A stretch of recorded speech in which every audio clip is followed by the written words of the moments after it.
yes omugole alina okuba nga teyakulira nnyo mu Uganda neera nga tamanyi local language bulungi nga tabikwasa nnyo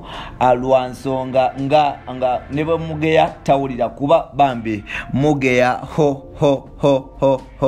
omugole alina okubanga ati yakulira mu Uganda yes nga ne bwe bamugeya tabikwasa bulungi mpola yes lwa nsonga bana Uganda mumanyi nnyo okugeya ate nnyo ddala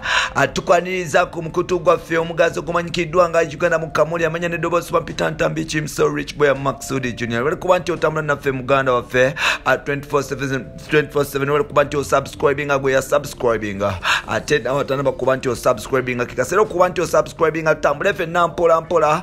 then tubere nga tulikutuusako 24/7 wali kuba nti osubscribinga gwe yaba ya subscribinga nawatanaba kuba nti osubscribinga nga kikasera okuba nti osubscribinga tutambule ffenna musajja mukulu amanyikiddwa nga Edisa Msuza nga mukyamubanja omugole musajja watu agambye nti yes yakowa abagole bannayuganda yakowa abakyala bannayuganda because mubitema nnyo mubisala nnyo ensonga lwaki yasalawo kuba nti muganda waffe asooka n'asiba mu bleach n'agiteeka wali ebbani n'aba nti yes agenda mu maaso kuba nti yanoonya omuntu asobole okuba nti yafiitinga n'okusuutinga mu ngato ze because bannayuganda mulina emimwa emiwerere mbu mugeya temumanyi kintu kyonna wabula yes kyoveraba ensonga abatamu edikiriza Musuza agamba nti yes ekyanobya bakyala be bonna abasinga obungi yes beyafuna because bannayuganda okuli Tracy mama yes Maya Musuza kugata ne Rema namakula mama Amara Musuza nti mbu mwali mubogerako nnyo mu Luganda ne mubageya ne mubatula ebbali ate nga bebali bogera mwali byonna mubiwulira era nga binono byatandika okuba nti bitandika okuba nti byonona amakage mpola nakulwa leero Edisa Msuza pule nagamba nti omugole gwalina okuba nti yafuna alina okubanga yes yakulira nnyo mu Uganda ng'era tamanyi ene local language bulungi nga tabikwasa nnyo lwa nsonga ayagala kubanga ne bwe bamugeya tawulira kuba bambi bannayuganda mugeya bino nno Edisa Msuza avaayo abiwandika ku mukutu gwe ogwa Twitter ku makya kuno nga yes nga bagenda mu maaso kuba nti bamusaba omukyala nga bamugamba papa omugole omuleta die Kampala Edisa Msuza agamba nti omugole gwalina okuba nti aleeta yes talina kuba nti amanyi Luganda no kikuwa enkizo okulowooza nti maybe omukyala gwabadde ateekayo ebiseera biri nga akyali mu Ivory Coast ayinza okubanga gwe yakomyewo naye mu Kampala muno era ayinza okubanga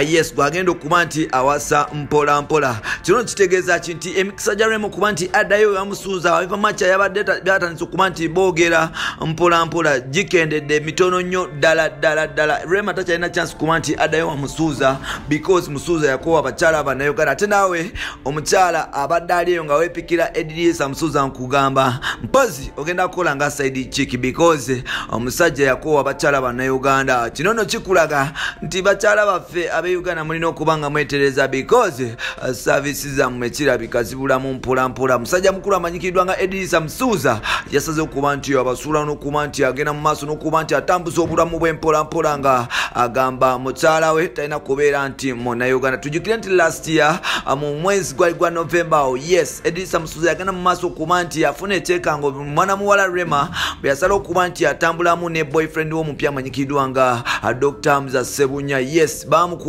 embaga makeke yatandikira wali okwanjula kwatandikira wali Bukoto mpola then embaga ne kwajira wali mu kibuga Nabingo mu kibuga ekikulu kye Kampala mpola era nga kwali ku masanyu na kusagamba akwerere no Edisa Msuza mukuba nti atandika okuba nti akaba muyafunira n'akagamba akamanyikiddwa nga government we yayo nga useka muzata atandise okuba nti amuleetera omuliro yamugambira n'okumugambira mbu agende abasenyina because mbu ye love niga semyekozo n'ebisigaddewo Musuuza mukuba nti Rema musuulawo yakaba amaziga ag'enjawulo era nga bantu mwe mwatandika okuba nti mutandika okumutuuma amannya aga semyekozo ne love niga nono bino ebigambo babijja mu luyimba lwa Gutuja olwa B2C kugata ne mukyala mukulu amanyikiddwa nga Rema namakulu era mwavaayo ne mutuuma yes Edisa Msuza nga love niga now love niga president yasazeho okuba nti ba love niga bonna abagamba nti abakyala titubajja mu Uganda tugende tubajjeko ebunayira bwabanga kubanga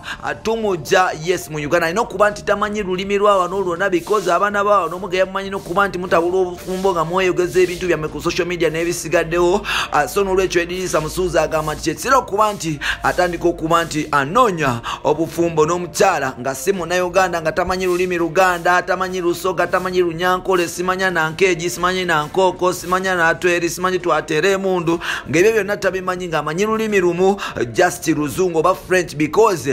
yakoowa abantu ba wano kuba nti bamanyira kyema kyembuza kiri kimu oba mukyala abantu ba wano oba omukyala gwagenda okufuna n'abatamanyi Luzungu naye nga kiri likely okuba nti omukyala gwagenda okufuna tamanyi Luzungu because Edrisa Musuuza abadde yeetalira nnyo mu ggwanga lya Ivory Coast ate nga mu ggwanga lya Ivory Coast ebiseera ebisinga abantu bakozesa French yes na Portuguese so n'olwekyo omukyala ono gyayinza okuba nti amujja mpolampola bino nno abiwandiise ku mukutu gwe ogwa Twitter 49 minutes back omusajja ono n'aba nti abiteekayo mpolampola Edrisa Musuuza ali very sing and searching agobe bakyala Bannayuganda